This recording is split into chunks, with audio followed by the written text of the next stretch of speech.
Olá pessoal, professor Leonardo Dair, é um prazer imensurável estar com vocês, iniciando aí esse projeto que é postar essas videoaulas para auxiliar aí os alunos em conclusão de curso, especialmente para as matérias de metodologia da pesquisa em Direito, matéria de TCC1 e TCC2, constantes aí na grade curricular da Faculdade Raízes, ok? Quero agradecer também a dois amigos que contribuíram muito para a conclusão desse trabalho. O primeiro é o Daniel Raidan, que criou esse logotipo, me auxiliou como fazer, como montar essa estrutura de design. Muito obrigado aí, Daniel Raidan. E também ao Pedro Paulo, que também me auxiliou aí como mexer no programa, como estruturar toda essa videoaula, ok? Bem, vamos iniciar, pessoal, que o nosso tempo é um pouco limitado aqui, eu só posso postar vídeo de 15 minutos. Então vamos iniciar aí o que nós veremos nessa aula.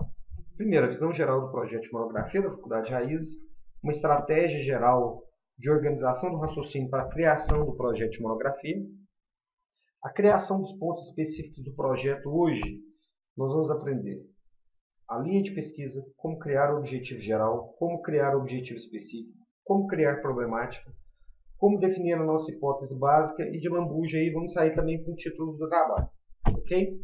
Bem, vamos seguir. Primeiro, visão geral do projeto de pesquisa. Quais são os elementos que compõem o projeto de pesquisa? A gente primeiro precisa compreender, ok?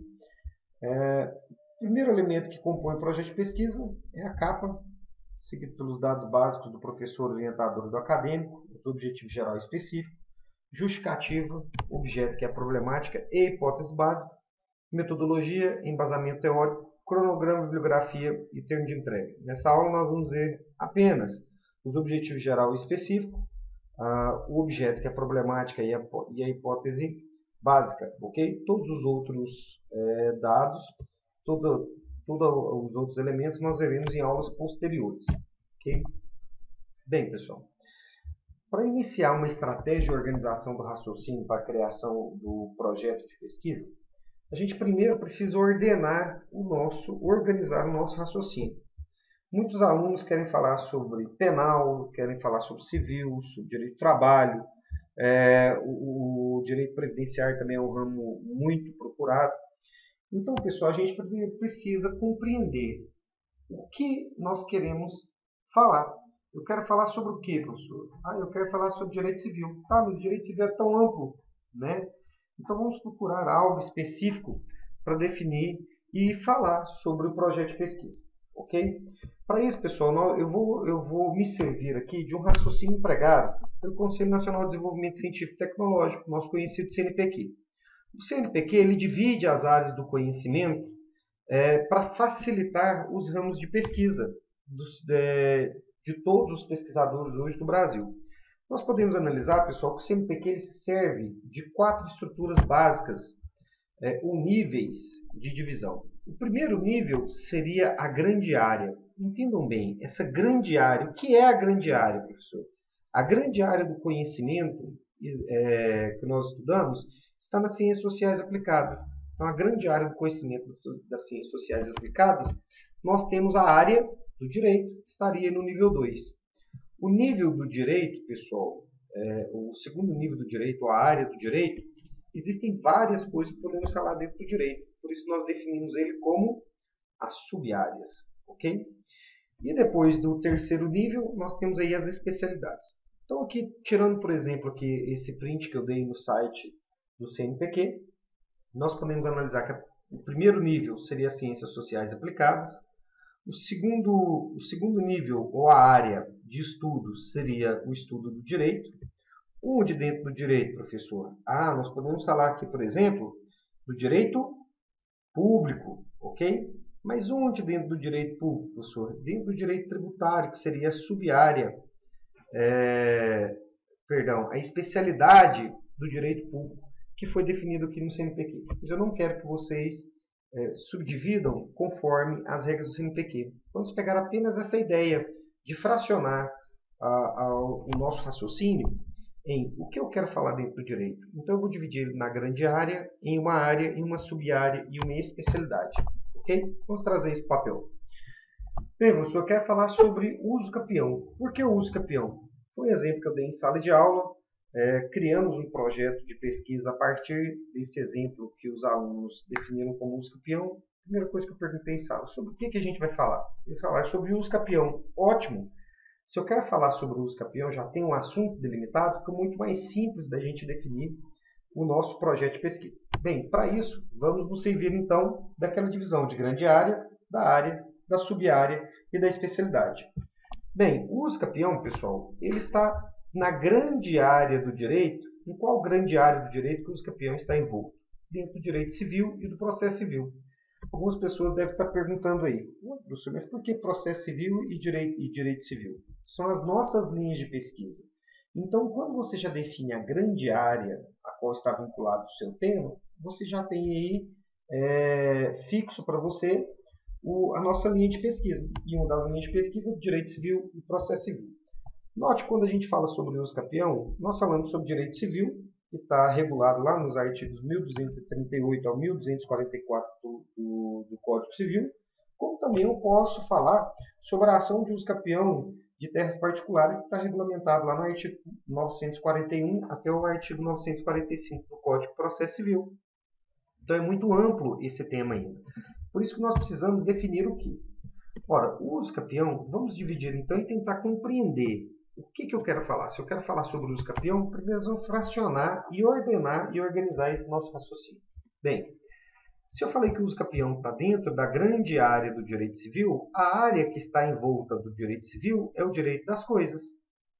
Se o uso campeão está dentro do direito das coisas, especificamente na sub-área da propriedade, onde também eu posso definir que dentro da propriedade, a especialidade que trata da propriedade é de sua aquisição da propriedade móvel. Dentro da aquisição da propriedade móvel, nós temos aí a temática que é o uso campeão. Então, nós podemos definir que o uso campeão está dentro da aquisição da propriedade móvel, que está dentro da propriedade, que está dentro do direito das coisas, que está dentro do ramo do direito civil.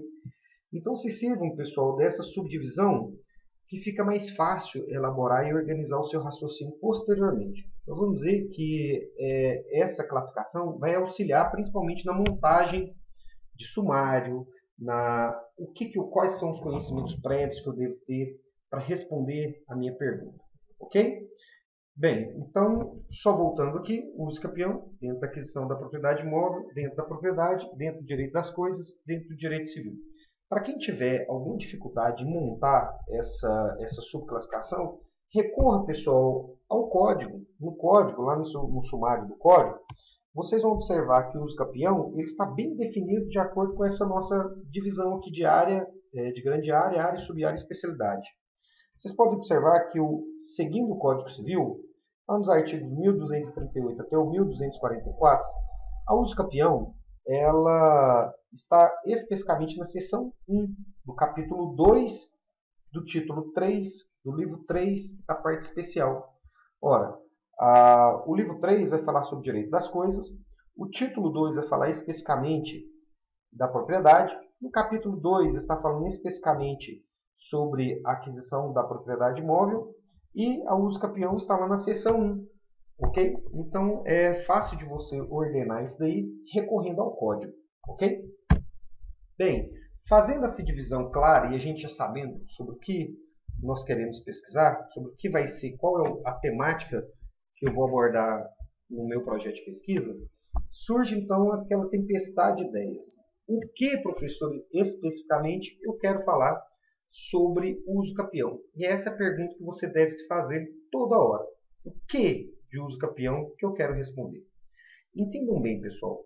A pesquisa, o objetivo básico da pesquisa é responder uma pergunta. Então, se a gente não delimitar muito bem essa pergunta, fica muito complicado da gente desenrolar numa pesquisa.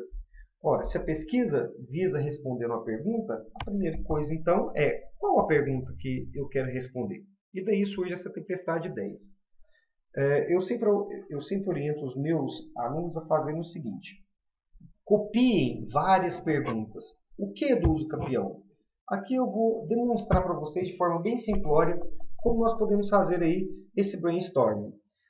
Bem, pessoal, então como montar então esse brainstorming? Bem, a primeira pergunta que eu devo me fazer é o que dá uso campeão? Então, eu posso me perguntar, a uso capião é uma modalidade aquisitiva? Olha, professor, eu não quero falar sobre o uso capião, a modalidade ou não aquisitiva da propriedade, porque está muito batido já.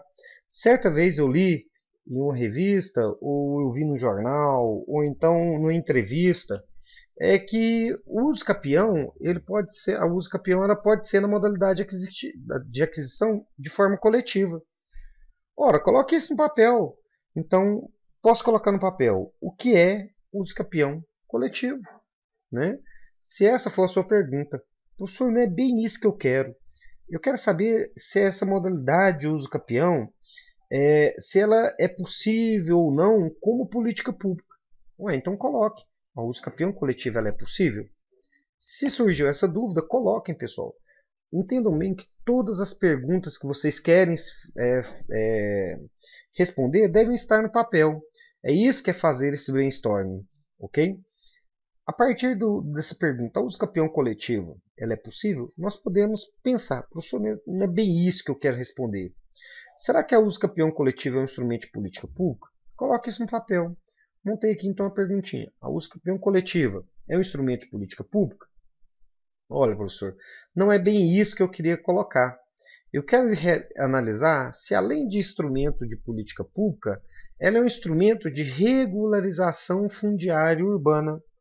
Ora, aí tá vendo que a gente está pulindo mais essa pergunta? E isso vocês vão fazendo, pessoal, não é com 5, 6, 7 perguntinhas, não. Vocês vão fazer isso com 20, 30, 40, 50. Você tem que ir pulindo e se perguntando. Ora, o que dentro do uso capião, como modalidade aquisitiva, eu quero falar? Eu quero falar sobre o uso capião coletivo. Mas o que do uso capião coletivo? Se ela é possível? Não. Se o uso capião coletivo é um instrumento de política pública? Não. Eu quero analisar o que de uso capião coletivo como instrumento de política pública. Se a uso capião coletiva, ela é um instrumento de regularização fundiária urbana.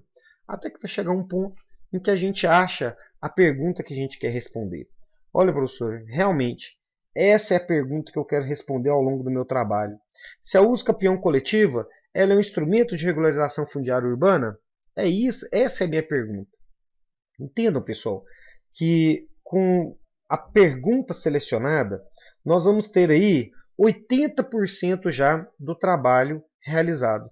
Então eu vou selecionar aí a minha pergunta, já vou passar aqui para o próximo tópico, que é a seleção da pergunta geral. Peguei essa pergunta e falei, é isso daqui que eu quero responder. Pessoal, 80% já está pronto? Sim, 80%. Eu vou mostrar para vocês nos próximos vídeos como construir as perguntas secundárias, o objetivo geral, o objetivo específico, a temática ou até mesmo o título do seu trabalho e a hipótese básica a partir da pergunta geral. Então é muito importante vocês fazerem esse trabalho, essa tempestade de ideias, coloquem tudo no papel, se perguntem, o que dentro desse assunto que eu quero responder? Mas o que nesse assunto? Quando você achar a sua pergunta geral, vocês vão se identificar nela, ok? Mas observem as perguntas anteriores, porque ela pode te auxiliar justamente nesse polimento da pergunta geral. E isso é muito importante, por quê? Porque 80% do trabalho está na pergunta geral. Eu friso bastante isso, pela necessidade de clareza na sua pergunta geral, porque isso vai facilitar todo o nosso trabalho lá na frente. Entendo que todo o seu trabalho monográfico vai girar em torno da resposta que vocês vão dar a essa pergunta geral, ok? Eu fico por aqui por enquanto. Voltaremos com o segundo vídeo sobre essa aula 1, ok? É um prazer estar com vocês. Todos vocês, agradeço a todos vocês também que acreditaram nesse projeto. E voltaremos aí no segundo vídeo falando sobre a construção da pergunta geral, das perguntas secundárias, do objetivo geral, objetivo específico, hipótese básica e também do título do seu trabalho. Ok? Um abraço a todos, até mais.